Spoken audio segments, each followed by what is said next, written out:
This will be a short how-to video on how to touch up a Wolf Transition cabinet using the touch-up kit that's provided.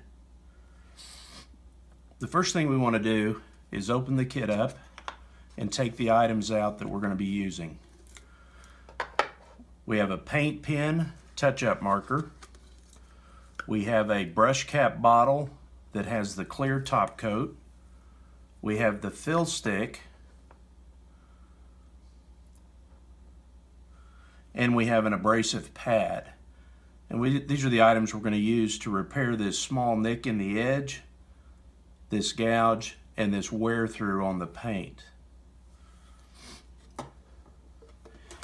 Any good touch-up or repair will be level and the color will match with the products provided.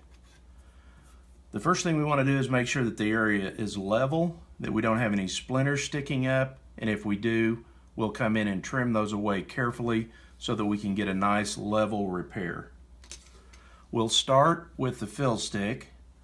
We're going to rub this back and forth across the defect until it fills. We have a gouge in the edge or a nick here in the edge. We're going to go ahead and do the same there. We're just going to run that across until it fills. We're going to take a plastic card and we're going to scrape the excess material off back to level. Once we have that leveled, we'll come in with our abrasive pad and we'll clean off any of that residue, being careful not to hollow back out the repair. If we need to, we can come in with a rag on our fingertip and clean off any more of that residue.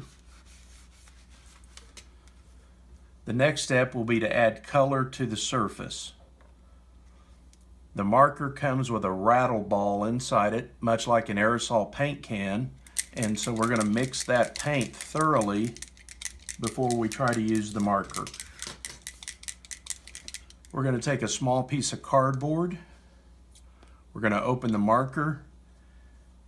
I always like to hold it straight up and down and depress that nib just in case there's any pressure that's built up. Then we're going to take that on a piece of cardboard and pump the nib. And to start it, it takes several pumps to get the paint to flow. We're going to get a little bit of a puddle of paint on our cardboard, and we want to wet our nib and apply very small amounts of paint to the affected area. I don't want to come in and try to mark the entire area. We just want to use small amounts of paint to come in and add that color. The best repairs use the least amount of material. There's a little place right there that could use a little color, and I'm going to go ahead and put just a little bit over the repair areas just to help blend those in. We're going to allow that material to dry. It'll take 3 or 4 minutes for it to dry. In the meantime, we'll take our top coat, and it also has a rattle ball, and I'm going to shake it up and shake it thoroughly. Once we have it mixed, again on the piece of cardboard, I'm going to take the brush cap and I'm going to wet that brush to the right amount. I don't want to have it too wet so that it drips. And I'll come in and very carefully add a small amount of clear coat over that area. I don't want to go over and over it, just one time across should be plenty.